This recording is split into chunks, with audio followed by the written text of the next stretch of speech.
luar biasa nih habis PTI juga nih Ya, hari ini. alhamdulillah ya lancar ya acara hari ini ya. Anak-anak juga sepertinya antusias ya.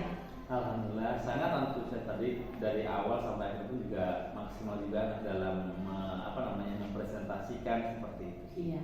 Oke, jadi hari ini saya hendak menyampaikan beberapa hal terkait dengan kegiatan Mr. Jais mengajar. Sebenarnya ini di pembelajaran yang sudah kemarin dilaksanakan ya Mr. Jais ya.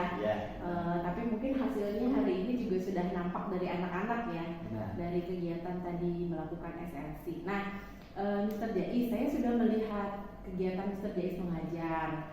Adapun temuan-temuan dari saya ketika saya melihat Mr. Jais mengajar adalah ketika itu kan Mr. Jais ini ya tujuan pembelajarannya waktu itu adalah mengenai simulasi bencana alam ya Mr. Jais. Iya, benar. Ya. Nah, itu ya. Betul. Nah, sebelum saya menyampaikan temuan dari saya, ada hal yang Mr. Jais temukan juga dari pembelajaran yang sudah berlangsung? Sebenarnya sih kalau untuk temuan dari pembelajaran itu apa ya? Akan ada kendala mungkin? Kalau kendala sih memang selalu ada ya dalam pembelajaran itu ya. Cuma dengan kita mengembangkan beberapa tahapan-tahapan seperti kognitifnya, psikomotor, afektif itu kita benar-benar kita maksimalkan. Alhamdulillah sih dari kendala-kendala kecil tadi bisa terakomodir lah, bisa berjalan lah sesuai dengan harapan kita seperti itu. Iya betul. Alhamdulillah ya, berarti anak-anak juga terlihat antusias ya ketika Alhamdulillah. melakukan pembelajaran. Alhamdulillah. Ya. Saya lihat ketika Mr. Jais melakukan pembelajaran kan di situ ada 4 strategi yang saya amati waktu itu.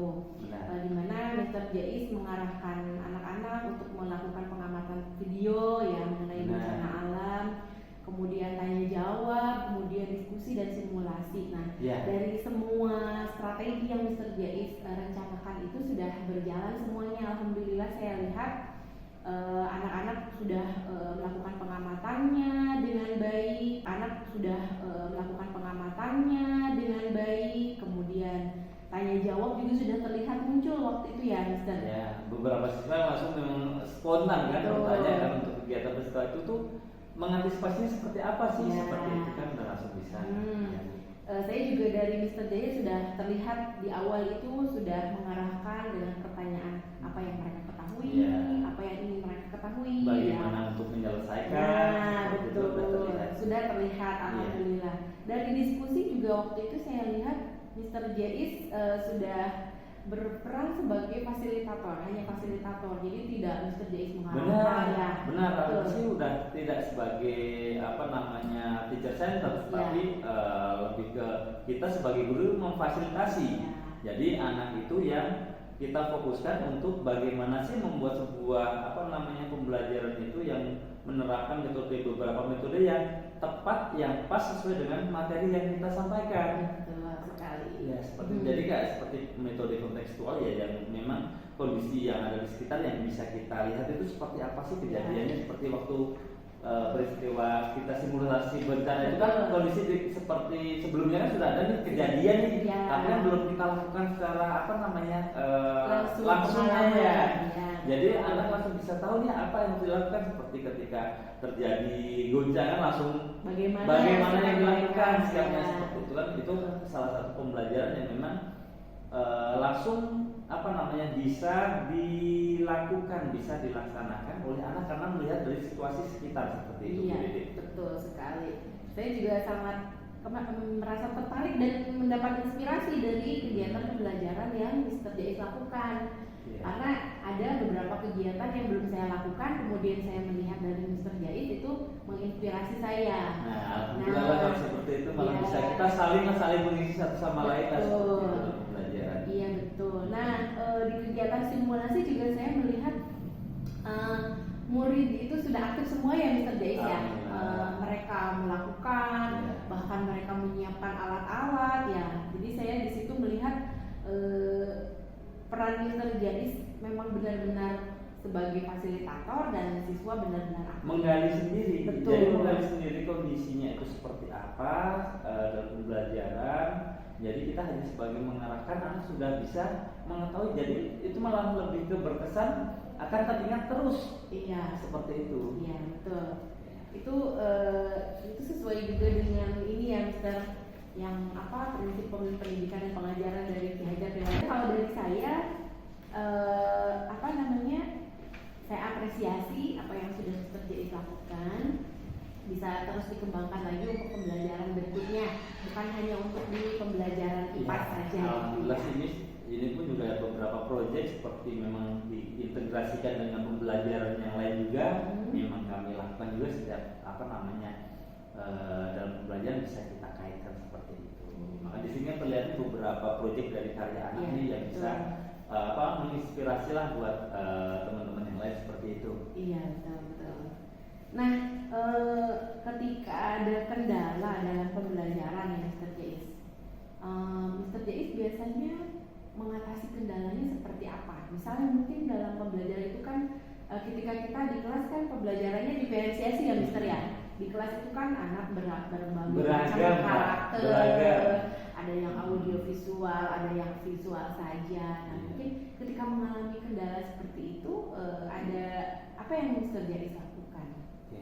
Kalau untuk mengalami kendala itu memang memang banyak sebagai tantangan guru ya, sebagai kita pendidik itu tidak bisa lah kita tuh menyamakan satu persepsi anak itu sama, nggak bisa. Anak itu berdiferensiasi ya, karena memang anak itu memiliki bakat kemampuan yang berbeda-beda. Mungkin dia pandai di matematika, tapi dia kurang di sisi lainnya, ataupun nanti dia kurang di apa, tapi bakat di yang lain. Itu memang sesuatu yang unik malah. Itu malah sebagai tantangan bagi kami ya sebagai pendidik, gimana caranya dalam pembelajaran anak itu bisa saling bersinergi, bisa dengan keberagaman itu bisa dikemas dengan suatu hal yang pas, biar anak-anak yang berbeda itu bisa satu pemahaman, memahami apa yang kita sampaikan seperti itu.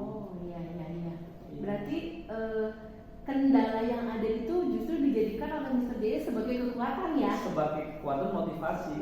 Sebagai motivasi gimana sih saya menyelesaikan kendala seperti ini. Tapi yang jelas ya Miss Dede, dalam setiap kondisi di lapangan itu tidak ada yang namanya belajar anak itu akan sesuai dengan keinginan kita, harapan itu tidak akan mungkin.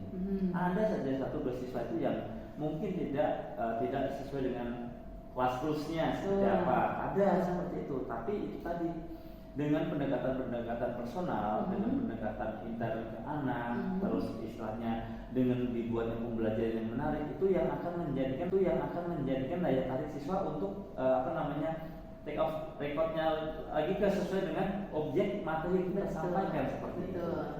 Malah jadi lebih unik ya Mr. Jais ya. Suatu tantangan sendiri kalau memang semuanya itu sama, malah jadi tidak menarik juga. Iya betul sekali, betul. Nah, saya melihat Mr. Jais di pembelajaran kemarin sudah mengemas dengan menarik gitu. Nah, untuk di pembelajaran yang berikutnya rencananya akan bagaimana nih Mr. Jais? Kalau kemarin kan IPAS ya, IPAS tentang bencana alam. Nah, untuk di berikutnya kira-kira strategi seperti apa lagi yang baik. Tergantung saya melihat dari materinya dulu. Kalau memang materinya itu bisa kita integrasikan dengan pembelajaran lain yang bisa kita akomodir, itu nanti akan kita pakai buat gimana mencari metode ataupun mencari media yang tepat yang sesuai dengan pembelajaran tersebut, biar kita lebih bisa memaksimalkan dalam pembelajarannya. Jadi lebih ke metode sama media itu sangat penting sekali untuk materi kita sesuai seperti itu. Sekali. Nah, mungkin ada tidak daya dukung yang Mr. Jais butuhkan? Kira-kira Mr. Jais membutuhkan dukungan berupa apa saja untuk bisa tadi ya kan akan menyiapkan materi dan metode serta media pembelajarannya. Nah, kira-kira daya dukung dari siapa saja yang akan Mr. Jais butuhkan? Kalau pembelajaran seperti ini kan kita sebagai pendidikan jam kita untuk memberikan pembelajaran hanya sejauh kita sampai di sekolah ya. Kalau sekolah kita kan anak kan pulang jam 3 nih. Selebihnya itu kan istilahnya udah menjadi kebijakan orang tua untuk menghandle anak tersebut. Jadi memang salah satu dari keterikatan tersebut itu adanya hubungan dengan orang tua, komunikasi yang baik dengan orang tua itu yang saling bersinergi antara kami sebagai pendidik terus siswa sama orang tua saling berkesinambungan. Jadi tidak bisa kami itu kerja sendiri tanpa adanya dukungan dari orang tua. Iya betul sekali. Berarti Mr. Jais akan memanfaatkan sumber daya yang bisa dilibatkan ya, baik di dalam sekolah, dari murid sendiri juga dari orang tua yang mendukung. Dari orang tua, dari teman sejawat pun juga sangat dibutuhkan kan. Kadang kita itu memiliki suatu kendala nih, materi kita tentang ini tuh bagusnya kita akan membuat proyek apa ya. Tapi kalau ketika kita buntu, mungkin teman ada yang bisa memberikan ide, bikin saja seperti ini, nanti coba deh. Nah nanti dari ide teman yang awalnya seperti itu memberikan gambar, kita